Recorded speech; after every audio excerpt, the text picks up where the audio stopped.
Welcome, everybody, to Write Better Together. I'm John Myers. Hey, look, everybody, it's Emily Brooks. Hello, John Myers. And hey, Hey. look, everybody, it's Bob Signs. Oh, my gosh. What? There, Emily's there, and then she's gone again. What? No, Now what? she's not really gone. You know this. You know she's not gone. She and her beautiful baby have taken up residence in one of our downstairs closets. It's a rather large closet, so it's Wait. Last episode, she was in the guest room. Now you demoted her to a closet? well, she wanted a little more. She wanted more privacy. Oh, okay. What are we talking about today? Well, we have quite the list, John Myers. Oh, good. First, we're going to talk about how we got out of our bubble. Yes. Then we're going to do a viewer response, which you're in charge of. I do. Then we're going to do an interview with the beautiful, glorious, wonderful Jeanne Bowerman. Yes. Then we're going to do a little Hey John Myers. Yes. And I'm going to ask you a question. Yes. And then we're going to be done because I don't want to play a game, but you're Nope. going to play a game anyway. Final act. The final act. The final act. And this one, well, you'll like this one. Sure. Please. So how'd you get out of your bubble this week? How did I get out of a bubble? I spent an entire day yesterday trying to convince Wednesday, trying to convince a homeowner's insurance company to replace my roof after the last big storm. And they were remarkably understanding and nice after they sent a young man up on my roof, which has a pitch like about this, and I didn't understand how he could even climb it. And he took a different colored chalk and chalked off things on my roof, came back down, and they had a conversation where I couldn't hear. And they said, we'll let you know. And 2 hours later, they said, we're replacing your roof. So I was hoping your powers of persuasion as a master pitch artist convinced them to cover the roof. I did have a lot to say. Okay. And I did tell them a lot of things about how I had never, ever claimed anything on insurance before in all my years. And they looked it up and said, you're right. And that's a very good thing. And I talked about how I had fixed the roof 2 times prior instead of asking them to replace it. And this final time I found all the shingles on the ground around my house and thought, okay, 3rd time's the charm. I need to get somebody over here. So I got a roofer over, a good one that was recommended by a very good friend and realtor that I know here in lovely Nashville. And that the roofer said, you need a new roof. And he came too when the insurance people were here, said very little, but was there. And we, between all of us, they agreed to replace my roof, which is a very nice thing, which, to be honest which is what I paid insurance for. This was a real, the last 2 storms that came through, just my roof decided, okay, I can't take anymore. I got a new roof this summer too, or last summer. Well, that's right. Yours got knocked off too. Yep. I forgot about that. So let me pull this back into writing. You have reps, but there are points before you had reps. Does your negotiation prowess from your writing career share the center of a Venn diagram with your negotiating prowess with insurance guys or car salesmen or whatever? My negotiating prowess came from the fact that I was a salesman for 22 years before I was a screenwriter. And yes, of course it does. Everything you do in your life informs everything else you do in your life. And all those things, how to read people and how to be with people and how to be honest with people. And people know when you're authentic and people know when you're not authentic. It's very easy to see. And if you're authentic with people and you tell them the truth and you don't try and, BS them, then you don't have a problem. And even if they say no, you've still not compromised yourself as a human being, and you've been authentic to what you really want or what you really need or what they really want or what they really need. Since the So, last episode we recorded, we Bob and I talk every once in a while, and during one of those, and I always preface this with, "Don't say anything you can't say." Like I need you to tell, like I need to tell you that you're never gonna say anything you can't say. So I don't know why I preface that. But you got a phone call from a producer, and you took the phone call. Then you called me back and you said you're not gonna believe what they were interested in. Blah blah blah blah blah. And I gave them this number. Blah blah blah blah blah. And um and they didn't bat an eye at this number. And so you didn't tell me what the number was, but you said I gave them a number. So pretend I'm the producer. I want to hear how you present. Don't say the number. Just say $10 or whatever. I want to hear how that conversation goes. Hey Bob, we really love this thing. What's your number? you have to give me an offer. You make me an offer first, and then we will negotiate based on that offer, based on the budget of the film and whatever it's going to cost you to make it, and my perceived value. And you're going to give me a number, and then I'm going to come back with a number or I'm going to say that's a great number, or I'm going to come back and say that's not enough. I'm never going to say it's too much, but but I'm going to come back with another number, and you're going to ask me why, and I'm going to explain it to you that the last time or the last three times I've worked for this person or this person or this person, that's what I got paid. And it depends on who they are and what they are. If they're a friend, if there's somebody that I'm fixing a script for and I've known them for years, Farmer in the Bell, Jen Gotson is a good example. What they paid me was far less than I got paid for some of my other movies that I've done. But I did that because I've known her for 30 years, and I knew that her budget was limited, and I knew that she'd spent a lot of that budget already. And I also liked the story, and I saw great value in the message from that story. So it's really about what you want to do. I'm not in the WGA. I've chosen not to join. That's my own personal, thing, and so I can negotiate my own deals, and I do, and there are times when I get over WGA money, and there are times when I don't, and it just depends on what the project is and who's involved, and what the budget is, and how how much I love the project. And in that conversation that you told me about, you gave them the second number and they were okay with it.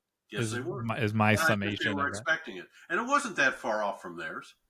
It wasn't that far off. They didn't bat an eye. I think they knew, but they were going to see if I would just accept a lower amount. And Yeah, okay, I wondered what the verbiage around that was. you have to The you have to last three I did, I got paid this, or I know you're gonna have 3 rewrites for me, and I know about steps, dude.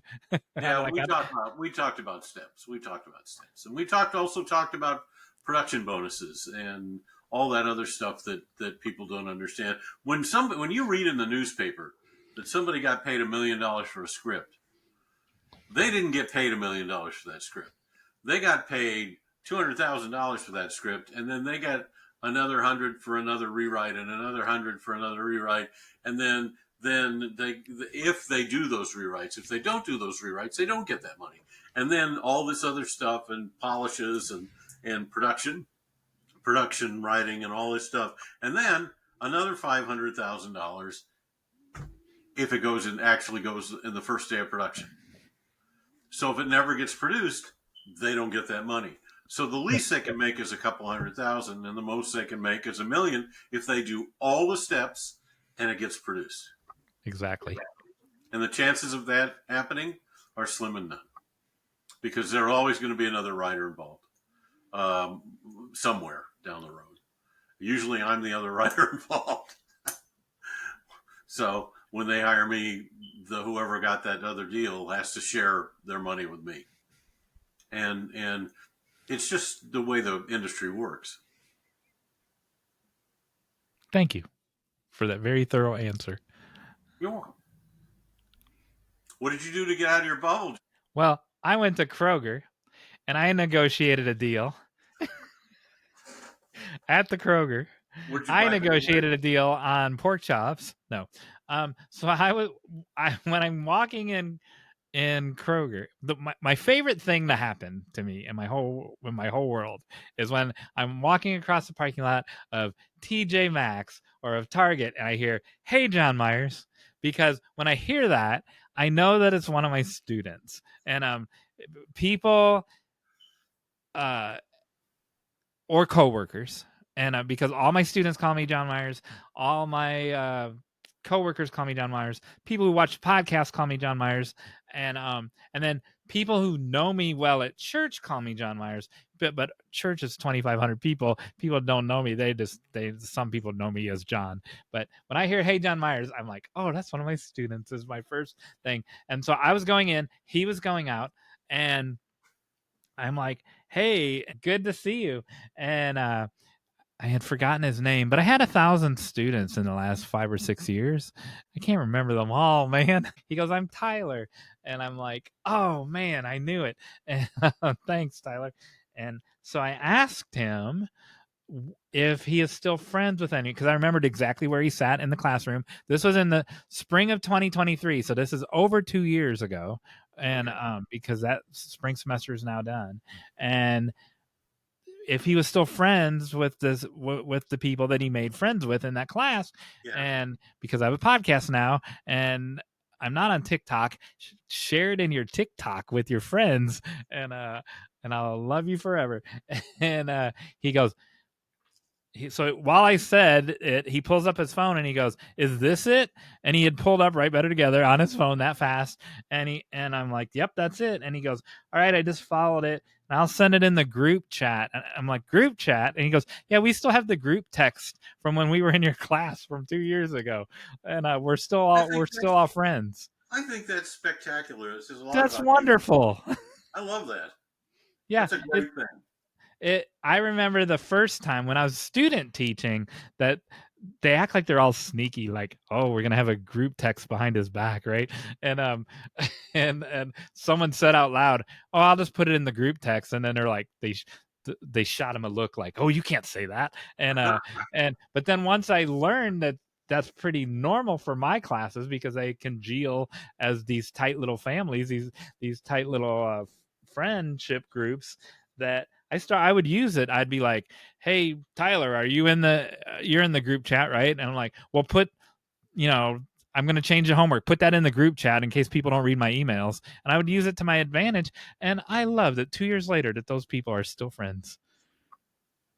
I It think it's speaks I think that's wonderful. it speaks volumes.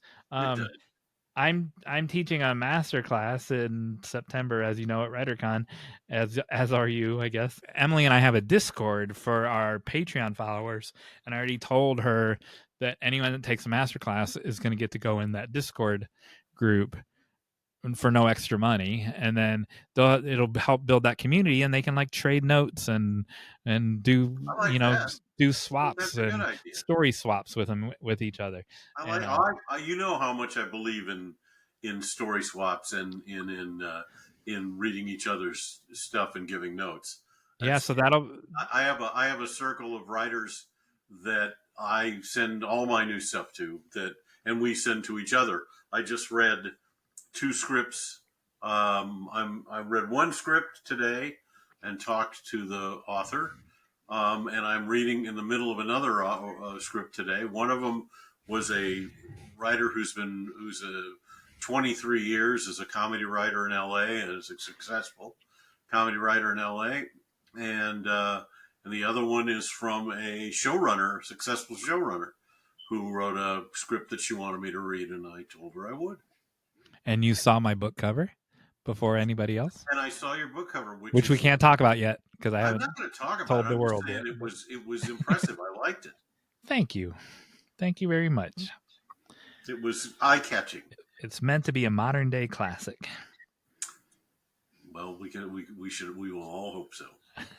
Okay, so now that we've been out of our bubble, what Yes. viewer response do you have? Funny you should ask. I have it right here.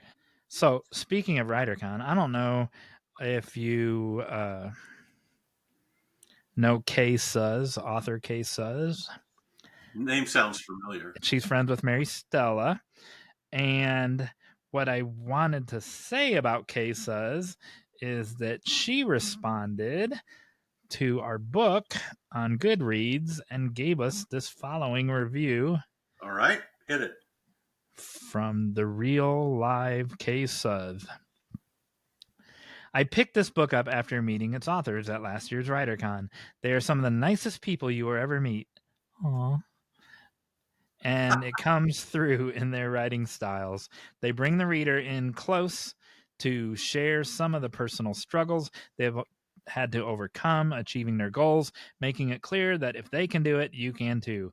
Charming, relatable, and informative. This book is terrific inspiration for any writer, old or new, who needs a little nudge to get going, to keep going, or to get going again after a longer than intended break. The chapters are short, but I read only one a day on purpose so that I could put its principles into practice before moving on to the next chapter. I That's would great. recommend this book for anyone who needs a little encouragement to do just that thing. Can I tell you something? She Yeah, didn't just write a 2 sentence review. She correct. wrote a whole novel of a review. That's Yes. super. She took the time to write that much. She liked it that much. That's a testament to how good that book is, which I think it's good. I liked that she said we were charming. and, and that our charmingness came through in the book because when New York Times bestseller David Bell reviewed our book, he said that we were gentle. David Held Chester, Lifetime movie writer, said we were breezy. So now we're charming, breezy, and what was the other one? I forgot already. Gentle. We're gentle, charming, and breezy. How nice for you. That's great. I love it. So we've gotten a Yeah. great viewer response. Boy, that's a terrific review. Thank you. Cut that out and print it out, frame it, and put it on your wall. I'll put it on the I next have book. I have reviews on my wall in my office. So You one of have them reviews. one of them is a 1 star review from the Los Angeles Times. You have 28 reviews for this book, and Yes, they're all 5-star reviews. thank you. The I have a 1 star review on the wall in my office. It's a 1 star review for extracurricular activities from the Los Angeles Times, and it says, and I quote, "What kind of a person would write a movie like this?" This kind, the kind that's right here. Not the kind that's gentle, breezy, and charming, though. Well, you're No, charming. no, no, no. Nobody's Oops. ever accused me of being any of those things. You're And charming. and I then don't know. and then right next to that 1 star review, I have another review where I made where that same film made the top 10 best movie list for 2019. In Village Voice, I think it made some Village Voice list. Did you Yeah, know that? no, that Yeah, it did. doesn't I surprise don't me. because Doesn't they have surprise. sub lists too. I don't remember which Yeah. one. But so So the the book I held up for people who don't know is Jessica's Vampire Diary for people that aren't watching and are listening. And then that was the one that has the 5 stars. 5-star reviews. I don't Yeah, know about this one. This one has a lot.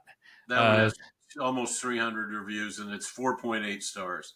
There are that's not some the way it, there's some 1 stars there where people that will one's hate me. called That's Not the Way It Works. When you got to 50 reviews, did you notice like all of a sudden it just like it took forever to get to 50 and then all of a sudden it went like to 100, 200, 300 real fast? Yeah, yeah, Yeah. yeah. And then There's I get something. the occasional. I still get an occasional. You get people who review it. And I've got a couple of college professors who teach screenwriting now that are assigning it in their screenwriting classes, which makes me very happy. Betsy Kulikowski said said that about the 50 reviews, that when you get once it gets to 50, it just skyrockets. That's cool that you have professors teaching that. Yeah. So let's talk about who's coming to visit today. Okay. That is the lovely and wonderful Jeanne Bowerman. Yes. She was, let's see if I got this all right, the editor in chief of Script Magazine, the senior editor of Writer's Digest. She is now an executive at Pipeline Media. She's the editor in chief of Pipeline Artists, which means Script Pipeline and Book Pipeline. And she's a columnist and a podcaster. She's got 2 podcasts, and she's the founder of Script Chat on X. And she has an antique store that my wife looks at her website all the time and says, I want to buy this. And I discourage her, but I don't know if that's going to help in the future because she's going to buy a couple things. And Jeanne is also my friend, and I've written a bunch of articles for her for Script Pipeline, and I wrote articles for Script Magazine for her before. And you're taking my book down. Because she also wrote a review of your book that I'm taking down so that I can read it. Okay. as part of her introduction, because it's on the back cover of the book. Yes, she asked if she could read the book when it was a galley print, and then she asked me if she could give me a back cover quote, and I said, "Are you kidding me?" Yes, of course. Bob's book is full of blunt force honesty every screenwriter should digest, even if it means choking it down. It'll save them years of missteps as Script Magazine's writer and editor-in-chief. I deeply appreciate Bob's candor in telling writers what we need to hear, not what people think they want to hear. If knowledge is power, then Bob has supplied us with a mighty arsenal to take over the writing world without reservation. I'll be enthusiastically recommending it to every writer who calls me for advice. That's a glowing review right there. That's a terrific review, and I couldn't ask for any better from anybody. And she volunteered it, which was even better. I didn't have to get on my knees and beg for it. Nice. So I think it's time to bring Jeanne on, don't you? Let's watch.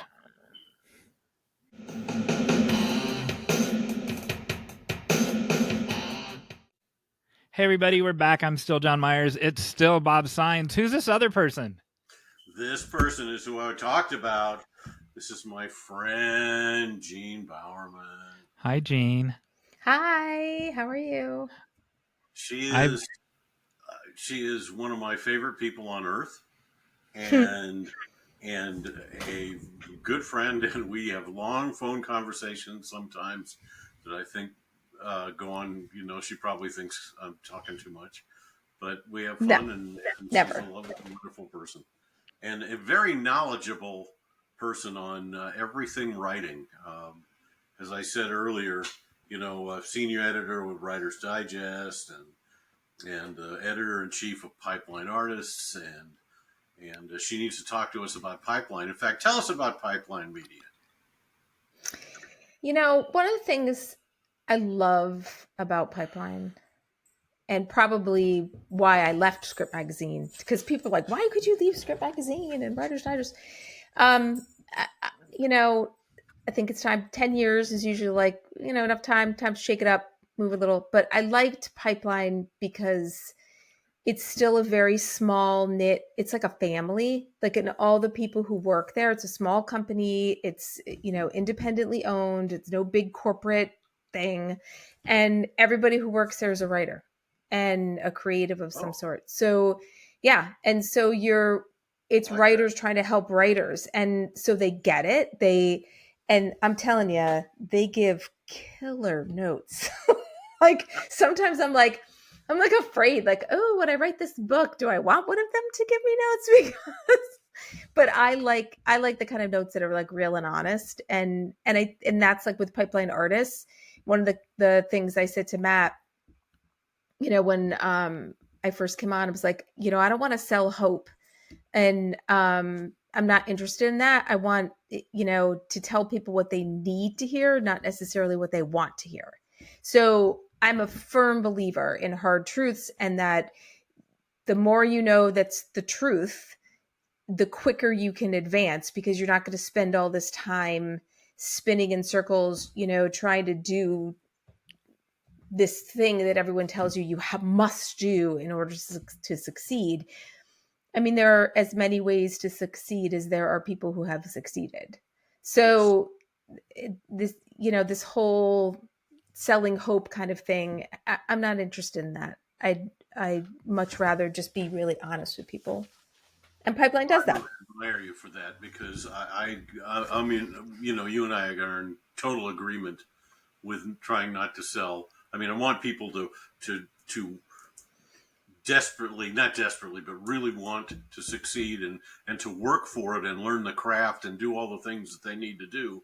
But there are too many people out there who are giving them what people are selling shortcuts that don't exist, and Mm-hmm. that's a bad thing.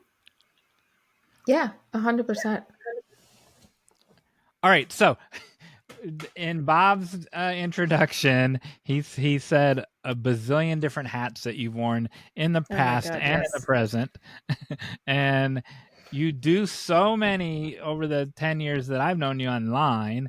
You do so many things in different capacities in for different organizations.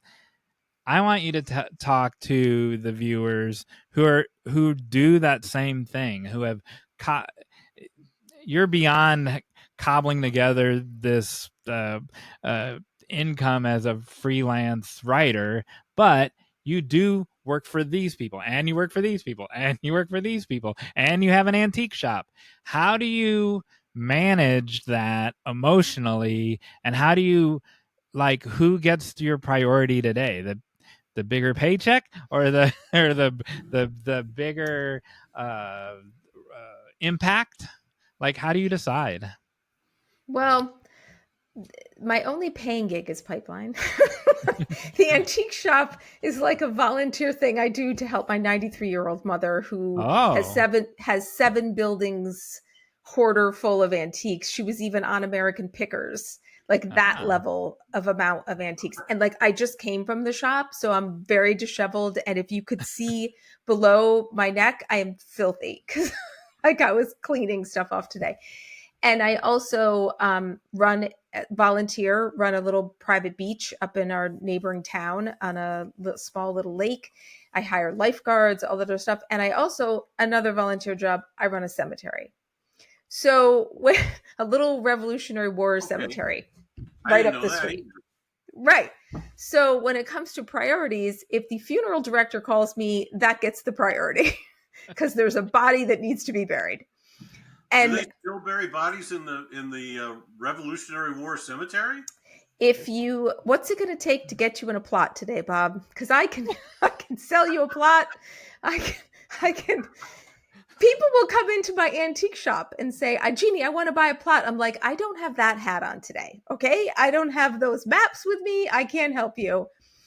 I would have Um, thought a Revolutionary War cemetery would be full already in your neck it's a of the very woods. small, it's a little small country cemetery. We have people from the Civil War, from the Revolutionary War, but we also have, I have my plot there. Like we also have like people will still buy plots and still have to bury them. So here's a fun fact.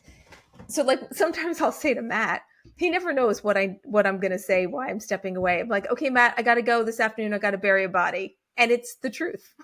Like, I have taken a shovel and thrown dirt over cremated remains. I've done it all. Um, Wow.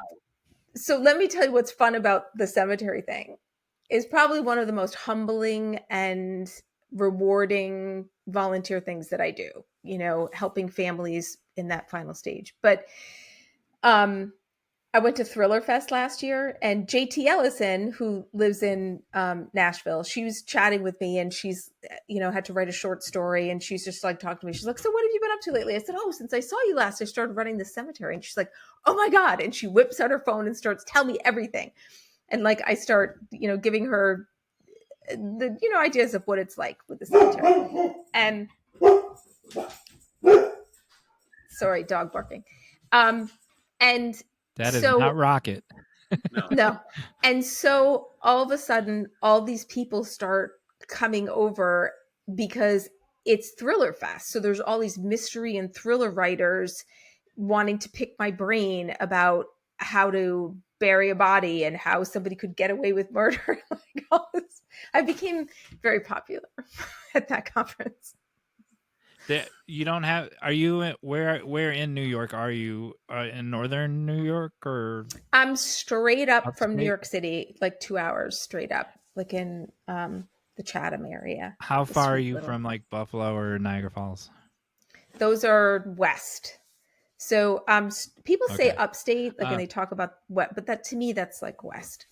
the reason I would think that I imagine you're in a small town, right? With this, I'm just picturing this quaint small town with an antique store and this little private, unquote unquote, private cemetery. And so, of course, you're busy with cemetery work because it's a small town. Am I right? Or Yep.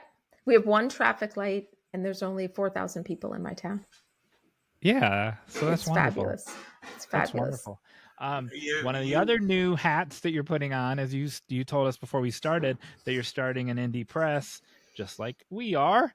Um, Tell us how that came to be, and uh, Oh, that's and why you're doing it, why you want to do it. that's called Fringe Press. And Lee Matthew Goldberg, who's an author, I don't know how many books he has out now, 13, 14 books. Great guy. I think Matt met him through Pipeline because I think Lee was in one of our contests or something. And so Lee has had a connection with Pipeline for years, and he came up with this idea for Fringe Press. And he, being entrenched in the publishing industry as an author, having multiple different agents and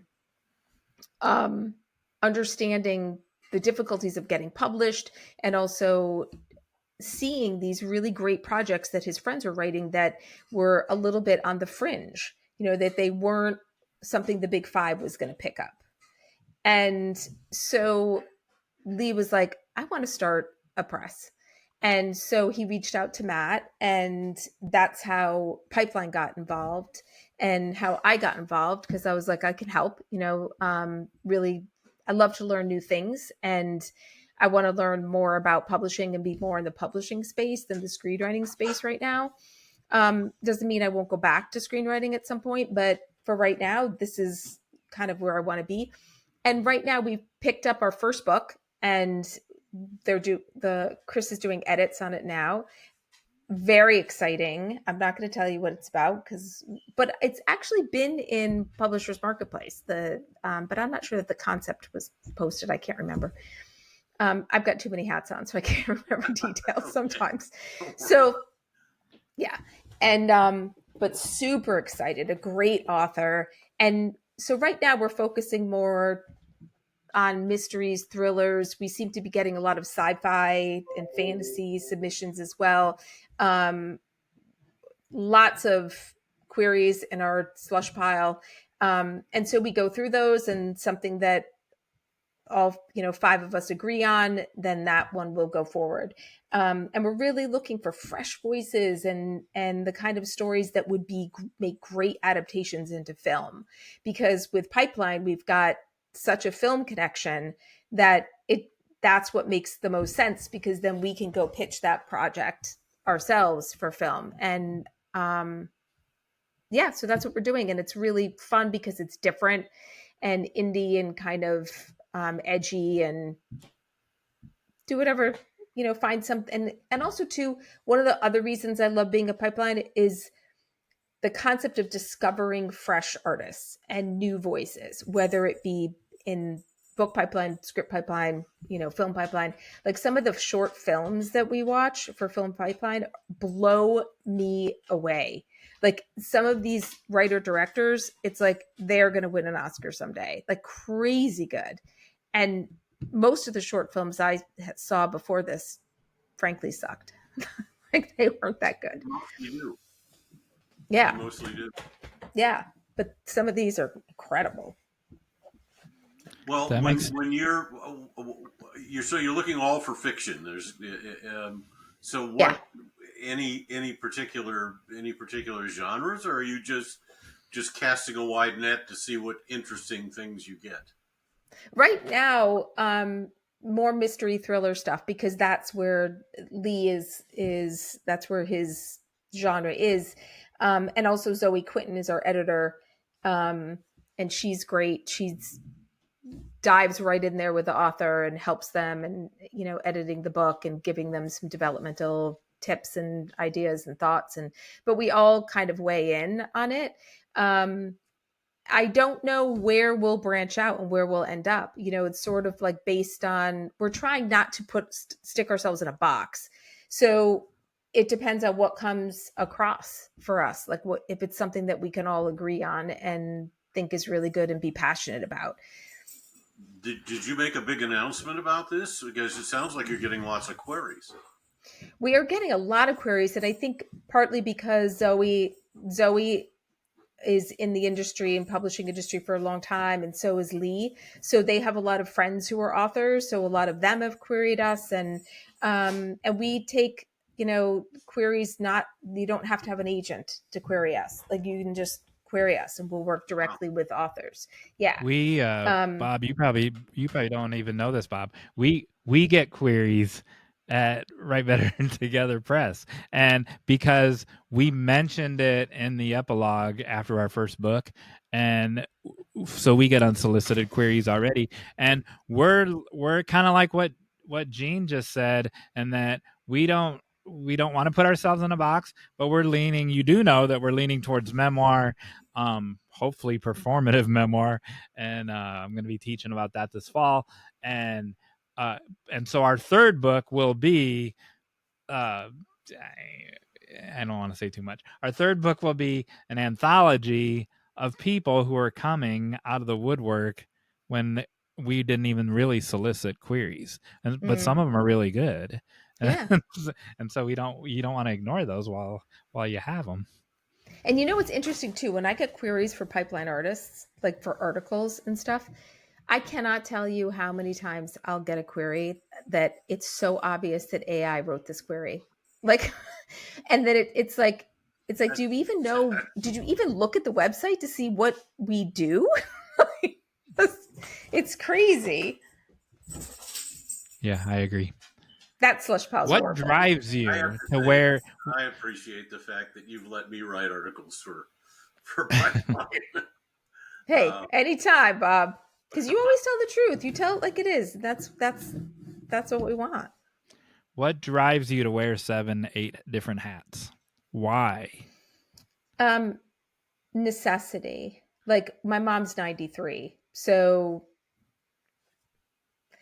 I have to help her. Like and the beach was because it all kind of happened in, like, I guess serendipitous ways, but maybe not such advantageous ways for me. like there was a woman who was stealing from the little beach association. It's like this little nonprofit. So we had to do a coup and kick her out. And then my reward for kicking her out was now I had to be on the board.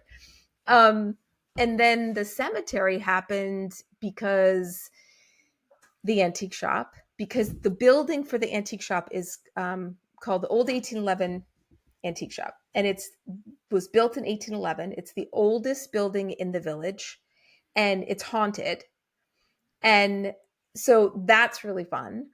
And I know some of the names of the ghosts, and I talk to them all the time.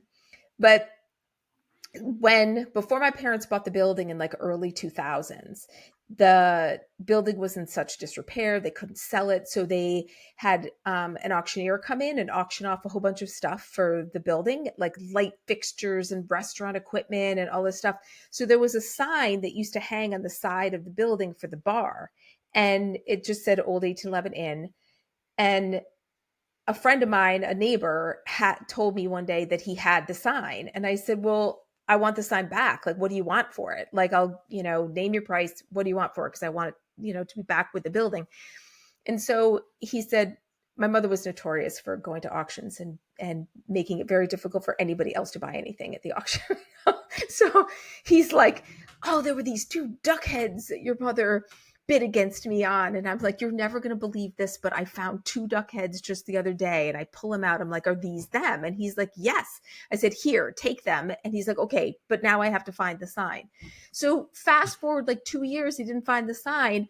All of a sudden he shows up at my back door with the sign. And I was so excited. And he pulls it back. He goes, there's a condition. And I'm like, what? He said, there's a woman who had been the secretary of the cemetery. He's on the cemetery board for a long time. And he butt heads with her a lot. And he goes, she's finally ready to retire, but she'll only retire if you take over as secretary. And then if you say yes, I'll give you the sign. And I'm thinking, it's literally one meeting a year. And I'm thinking, secretary, for one meeting for 1 hour, I could take minutes. Fine, give me the sign. So I go over to this woman's house, and it turns out that I'm secretary and treasurer. And I was about to say, and she's handing me all these files. Giving me the name of grave diggers and like all the stuff that I'm like, what? And then I see she hands me these files, and I'm about ready to say, I can't do this. I don't have time for this because I have to file reports with the state, all this stuff. All of a sudden, she hands me this manila envelope, and it has my father's handwriting on it. And my father died in 2019, and he used to be on this board. And I thought, okay, I guess I'm going to do this. Did you know he was on the board before? I knew he was on the board, but I didn't realize that there was anything with his hand. Like I didn't know what he did. Like I was younger. I was like, whatever. Yeah. You hang out with your grave people.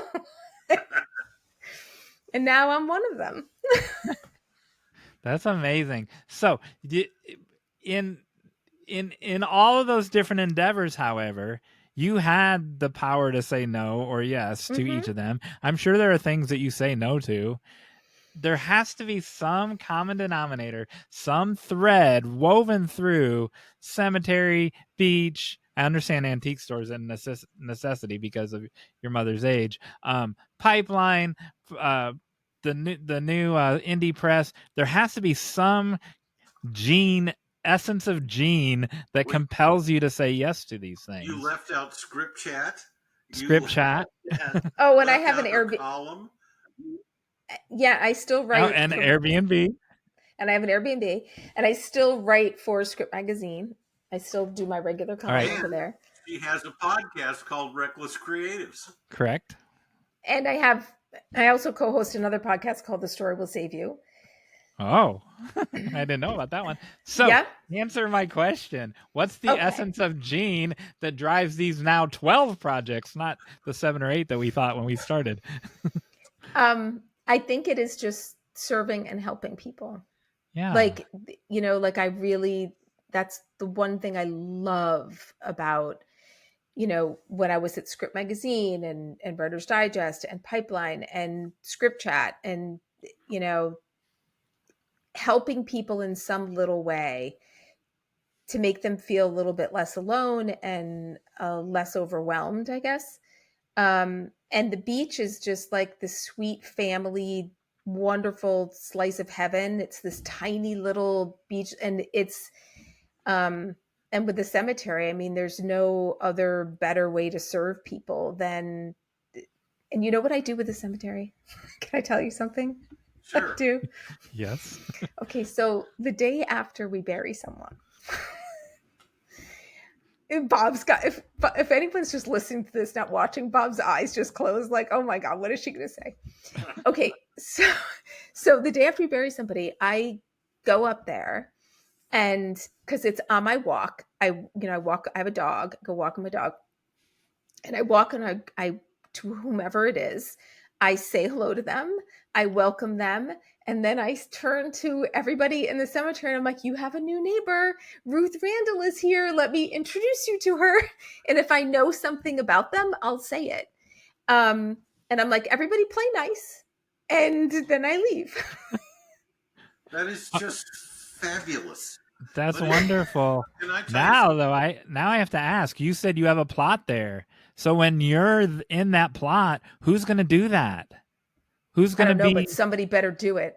Yeah, I know. So someone watching this episode needs to step up, and because someone needs to take that was cool. Someone needs to take that hat away. And Can I tell you that I don't that you doing that doesn't surprise me in the least.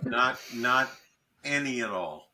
Um, and you're kind of being in a position that you feel like that you have to give back and you have to help people and you have to do what you can. I just yeah, I admire that so much. I know John and I talk about this all the time. I try and do it all the time, Mm-hmm. to help as many people as I can to get forward. All this stuff is not a zero sum game. Just because one person succeeds doesn't mean somebody else doesn't.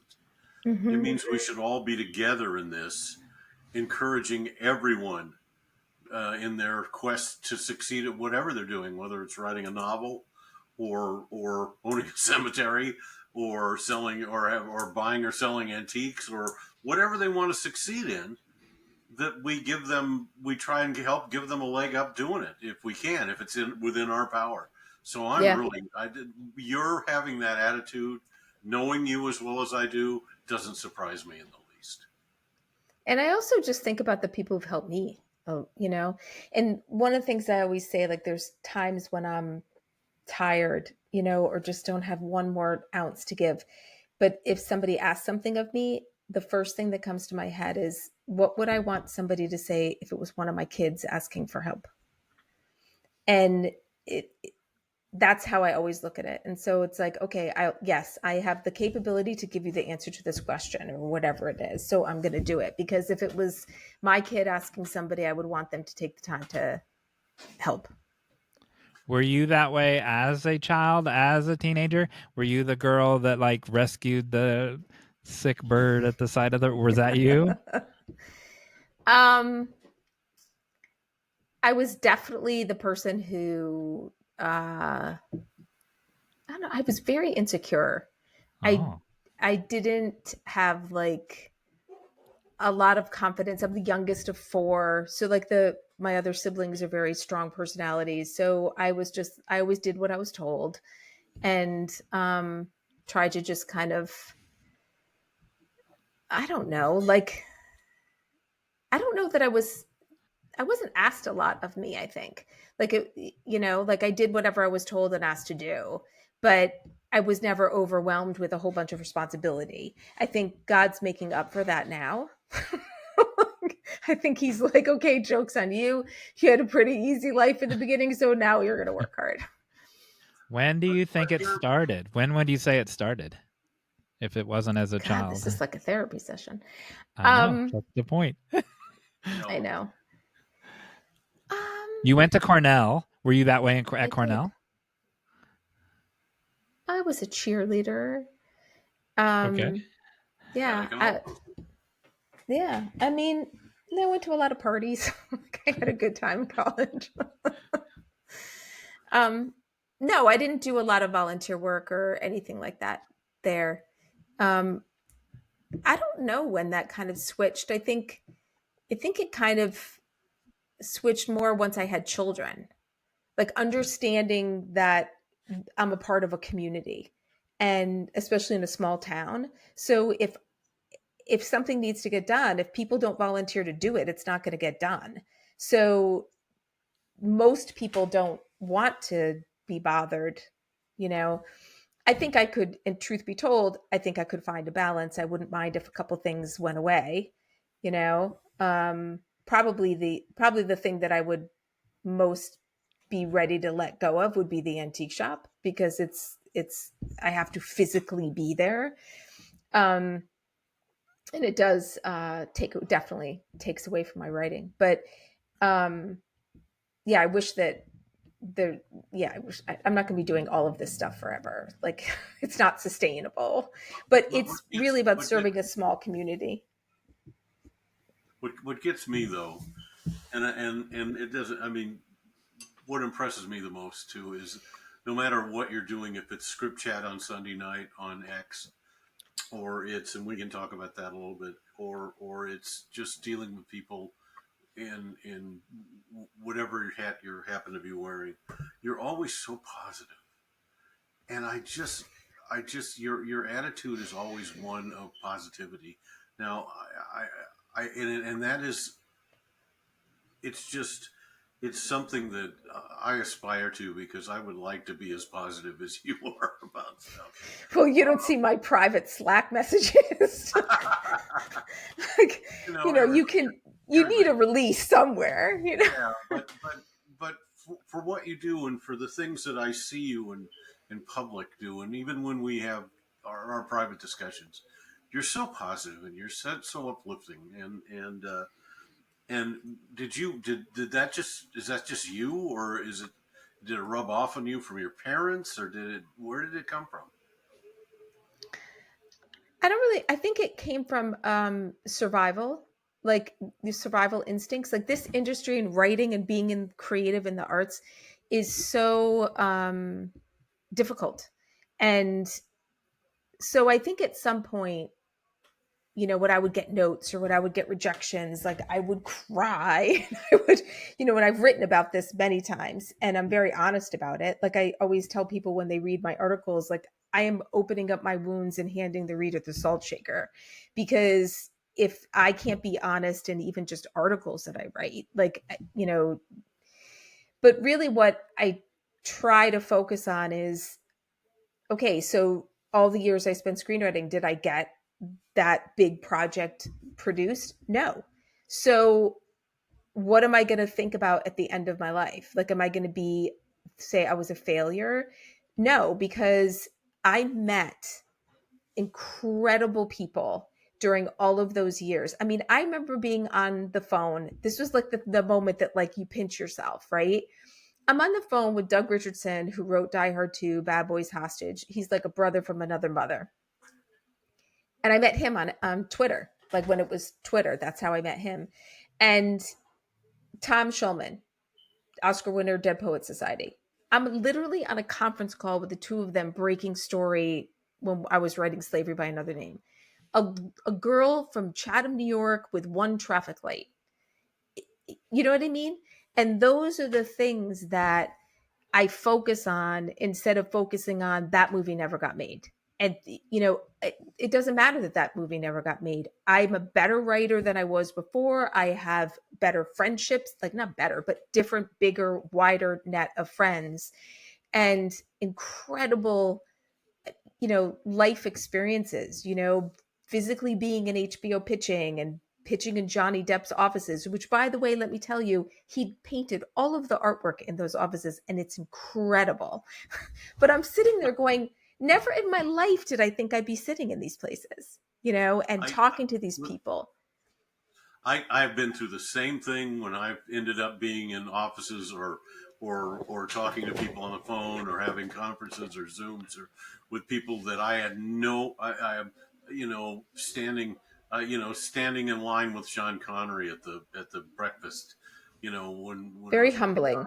on The Rock, and he looks down at me and goes, "Good morning," and I'm thinking, okay, life is good. I Yeah. get it. I get it. Yeah. You pinch yourself. So that's And you good. can't I focus. just,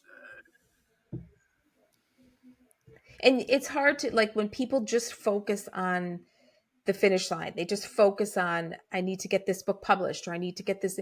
You're missing the whole point of life. Like life is about experiences and living and it, you know, it, learning, and I don't like the word failure. Like, you know, it's everything is a lesson. Like if something didn't work, you know, one of the things that I say to my kids, and this is, if there's kids listening, I really would like you to take this advice to heart, and even adults. When you get overwhelmed and you've got all these things that are on your list of things you have to take care of and you're overwhelmed, pick the thing that stresses you the most and do that first. Because once you've done the thing that is the hardest first, the rest of them just kind of like, oh, okay, I can do that. I can figure that out. And just focus That's on great. one thing at a time. Like, don't look at this whole big picture. Just look at the one thing at a time and knock them out. And I wish somebody had told me that, you know, 40 years ago. Hey, listen, youth is wasted on the young. It We really find out is. so many things as you get older that you think, why didn't I know this before? But And you know what, Bob? Somebody probably tried to tell you it before and you didn't listen because you were absolutely, smarter than them because you were oh young. yeah, and I knew everything. Yes. Wow, I that's great. That's listen. Anybody that doesn't just go for kids. That goes for Right. everybody. You can be a Yeah. hundred years old and take that advice, and it's great Yep. advice. Yeah. Yep. Normally, we wind up where the guest gives a call to action to our viewers.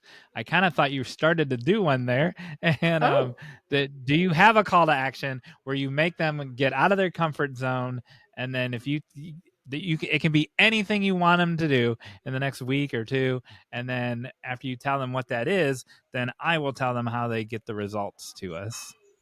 okay.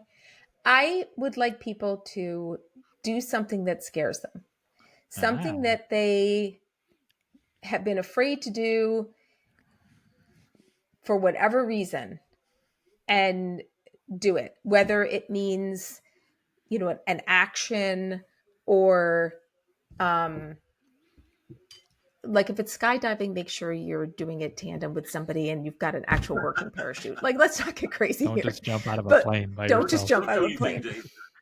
No, nothing dangerous. But like, but also too, for those creatives who are listening, like, write that story that kind of scares you to write. And it might scare you to write it because it's too personal, but that's exactly the story you should be writing. Or you fear that you're going to fail. Yeah. Don't even think about it. Do that Nope. thing, that Stephen King thing. Like, if you're doing this for writing, just shut the door. Don't even imagine anyone is ever going to read this. And also, too, with your first draft, no one is going to read your first draft. So it can be crappy. Just write it. That's Do But great. the if you're, thing. I love that. All right, so yeah. viewers, you heard Jeanne. Do what she says. Go right now. Don't even watch the rest of the episode. Turn it Because off remember, I have a cemetery. So do what Turn I it off and say. jump out of an airplane. That's because she has a separate cemetery. And then let us know how it went. You can do that by commenting in the comments under the YouTube video. You can do that going to writebettertogether.com/podcast and respond to the show notes. There's comments are open under the show notes on that page, or every week we post the episode on Facebook, and you can put a comment underneath the Facebook in the same way, and let us know how it went, and then we'll report back to Jeanne how she inspired all of you. Yay. Yay! I'm You're excited. ready. So when do I get to do? When do I get to do script chat again? Oh, whenever you want. Okay, let's work it out. Figure it out. For people who are listening and don't know what Script Chat is, um, it's on Sunday night back since 2009.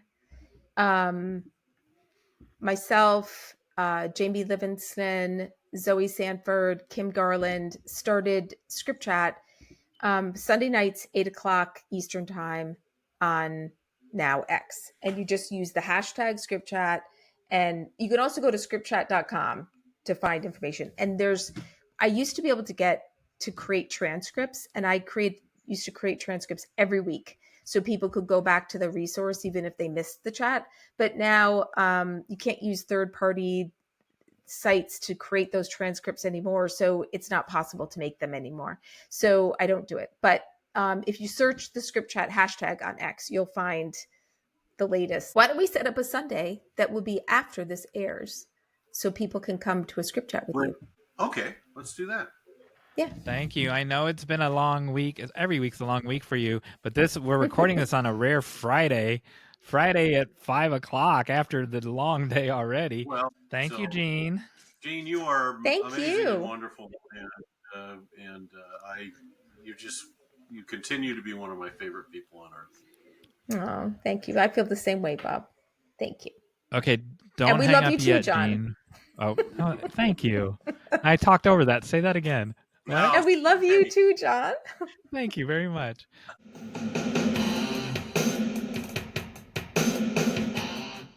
Man, when we started, I knew she had 7 or 8 jobs. I didn't know she had like 12 jobs. well, Holy moly.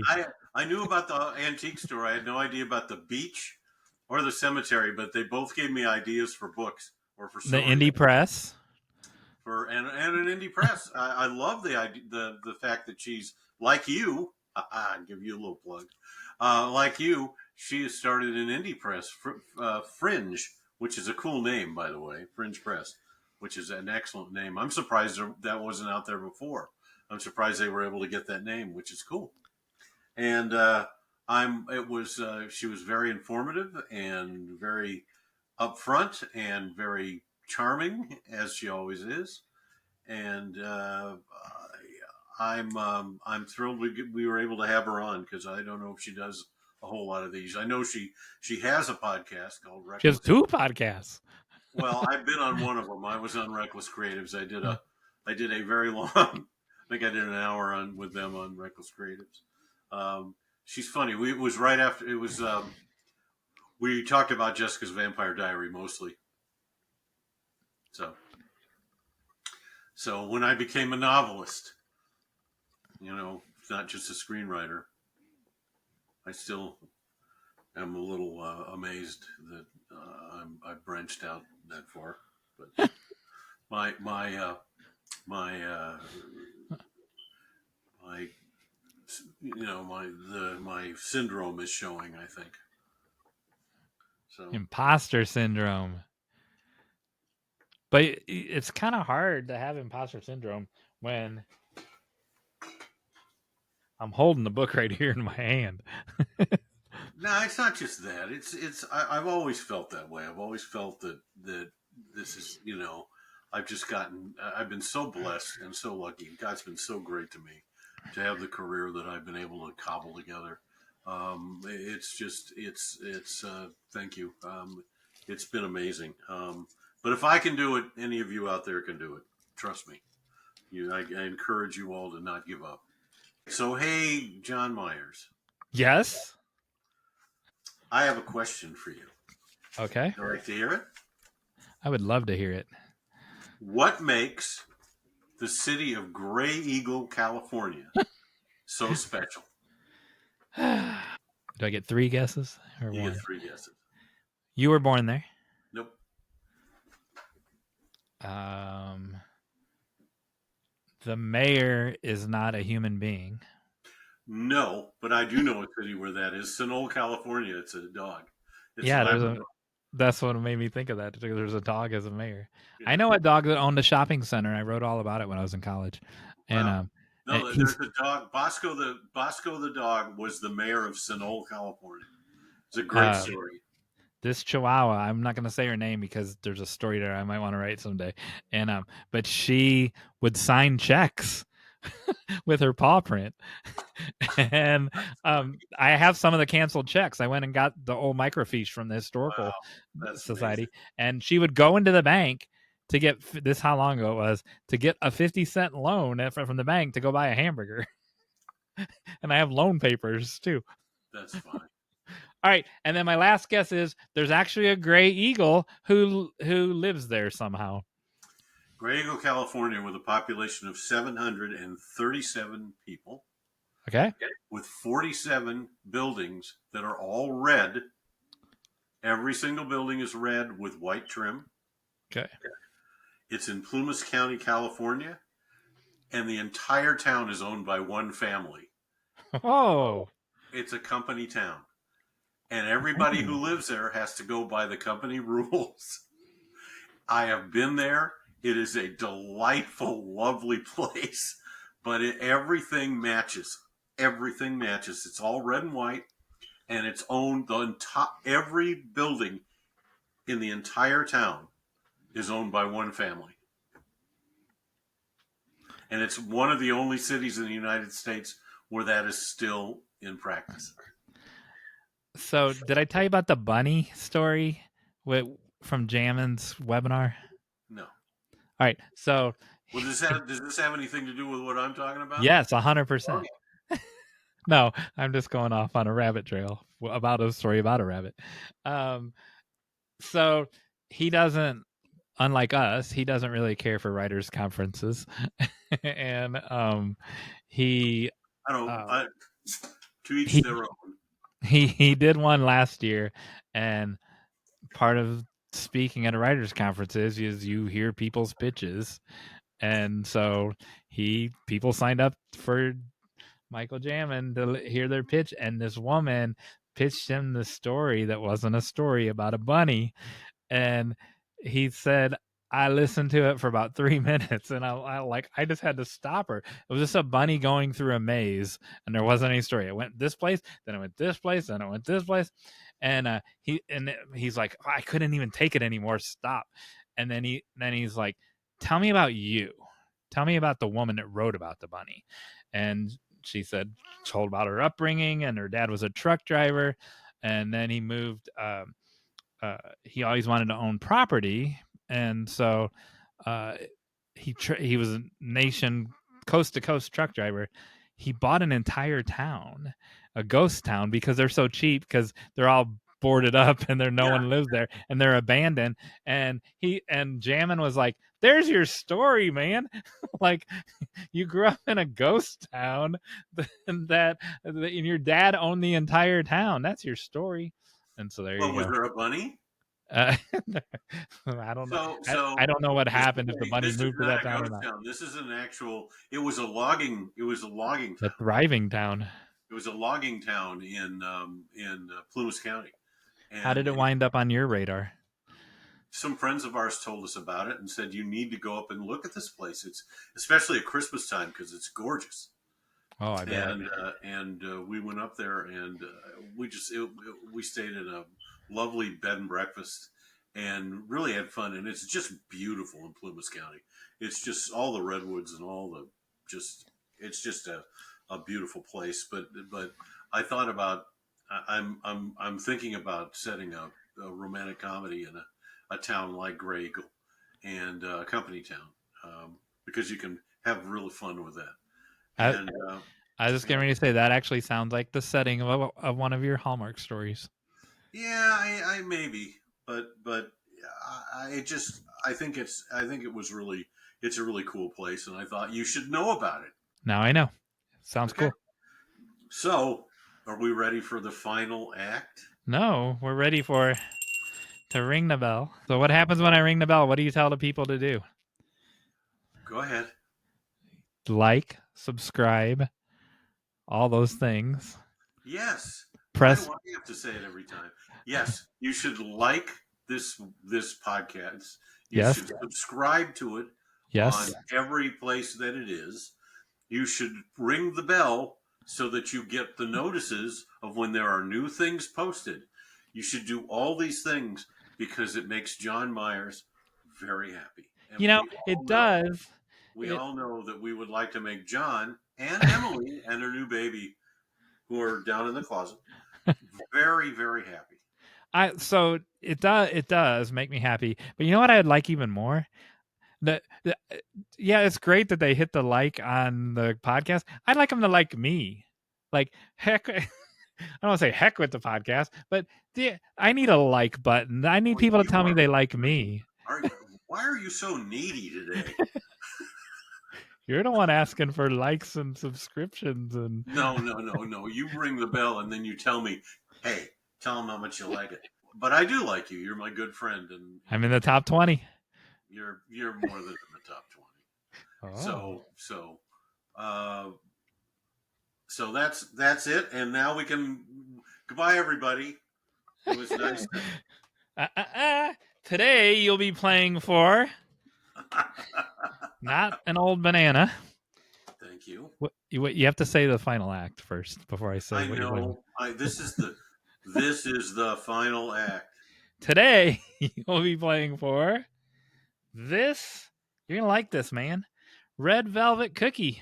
And it's got white chocolate chips in it, red velvet cookie.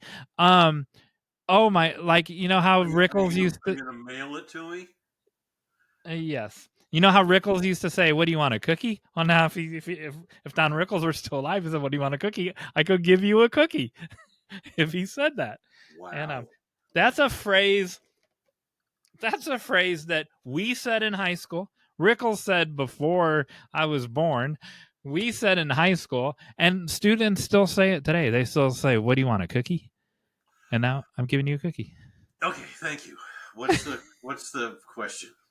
So the game today is, I already gave you a teaser that it would be based on, or It's not about me again, is it?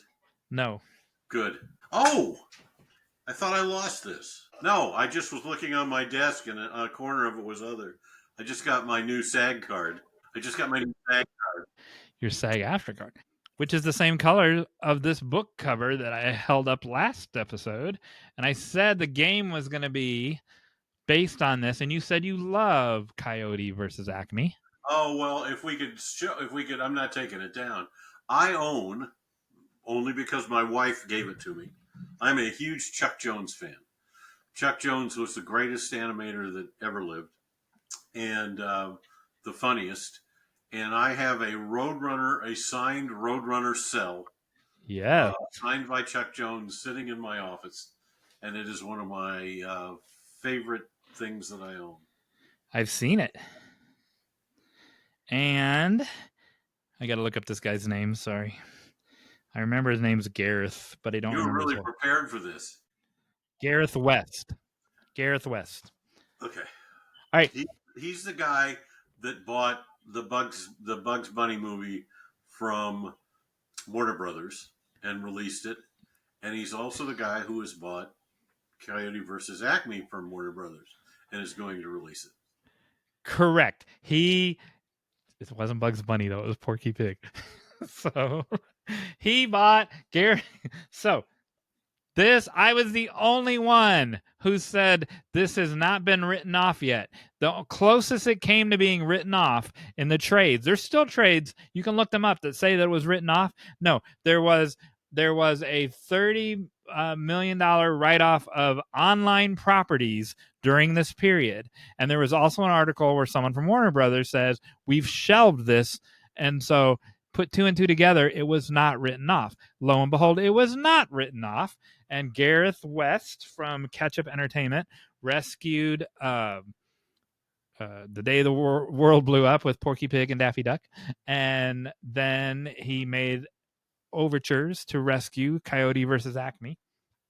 And lo and behold, he got the rights, and it's coming out in 2026, and there's no stopping it. He owns it. No one can stop him now, and so it's all his. Good job.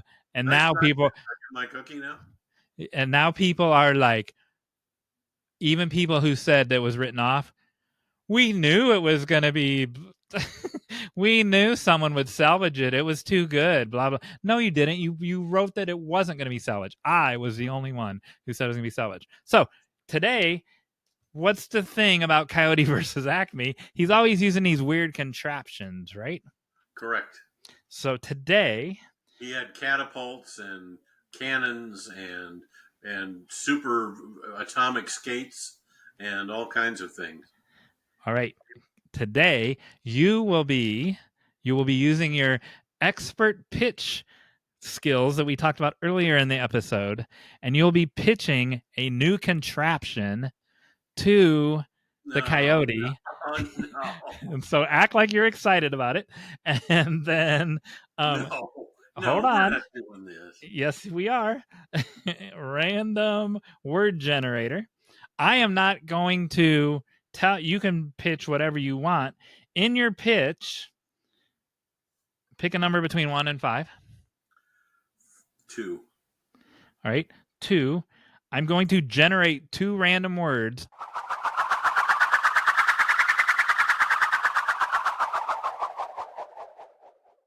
I'm not going to look at them. I'm going to hold them up to the camera. Your pitch has to have these two words in the pitch for this new contraption for the coyote. And if I I'm guess gonna get you for this. Go if ahead. I guess what the two words are, then you win the cookie. If I can't guess what the two words are, then I don't get I the win the cookie. cookie anyway. Go ahead. Okay, then you win the cookie. All right. So I'm gonna hit generate. I'm not gonna look at what it is. All right. I'm not looking at the screen. Can you see it? The words. Yes, Can I you can see? see them. Okay.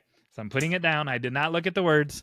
Obviously, I'll see it when I edit it, but by then I will already. So pitch me. You're on Shark Tank. Hey, sharks! I have this new contraption for. Let's pretend Coyote replaced Mark Cuban on the Shark Tank, and and then Well, I've come in just for you. Just for and you, then because so you're gonna pitch I this new know that contraption. you've been after the Roadrunner for so long, and you've used a bunch of our products, and they haven't always done well for you. But we designed this perfectly for you, and I know that you feel badly that we did this to you, but you can feel better now because we've come up with a contraption that will work amazingly well for you. It's a nuclear powered skateboard, and it's you got to wear the suit just in case some of the radiation escapes. Um, but and you might have no feeling in your toes after we're done, but you'll be happy that you did this because you'll be able to keep up with them, and even if you don't catch him, you might be able to irradiate him. That's as much as I'm doing. So first of all, I think that was already a contraption. So you didn't come up with a new one. But Well, I have no idea. but I will say I wrote down two words, and you used both words in the pitch.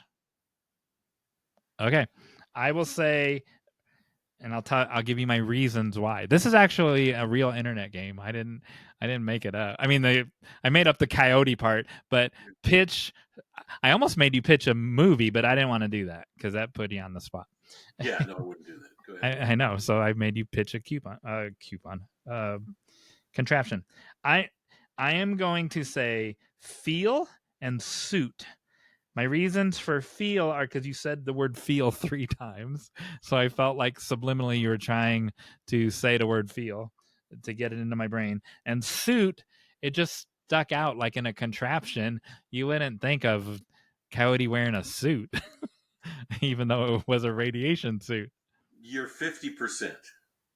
Oh, then I'm going to go with well, I don't win or you don't win because cause, so I'm gonna say the right one was feel because you said it 3 times. And the other word was feeling. And I Oh, said you're going to lose the feeling in your toes. that I mean, I would say that's almost wasn't fair, but you didn't pick the words. The word generator picked the word. Yeah. Cool, great. So I guess I'll eat half the cookie and send you half the cookie. No, you can have the whole cookie. I'm fine. They're really good. I'm sure they are. I They're still love that bakery that made stuff that had your name on it. they're gone. I know. Hey, that's no Hey John Myers cookie. Nope. Hey, John Myers, thank you for today again. Thank you for doing this, and thank you for having me as Well, your you just guest. thanked me for doing this. Thank Yeah. you for doing it. No, thank you for having me as your guest host while Emily lounges comfortably in my closet. Um, who knows where she'll be next week? There are many other places for her. The Hopefully, we can see Rocket next week. maybe you can. I don't know. He decides for himself whether he comes up here or not. For all of you who don't know, my office is on the third floor of my house, and it basically is an apartment that's on the third floor. It's got everything but a kitchen, and so It's very comfortable and it's very conducive to my writing and to podcasting and to all the other things that I end up doing up here. And it has a barber chair if you want to get a haircut. Oh, I, you I didn't did. even notice my beautiful haircut. Oh, I look at did, that. but Oh. it's beautiful. And yes, it does have a barber chair, and it's got a table and chairs, and it's got a leather sofa, and it's got a refrigerator, and it's got all kinds of things. So, Well, I hope maybe you'll use that barber chair and you'll have a haircut by next week. thank you. That's what my wife said. She said, "Go get your haircut." So, All right, what do you say to get out of uh, this thing? I say, yeah, We we couldn't do this couldn't have without done without you.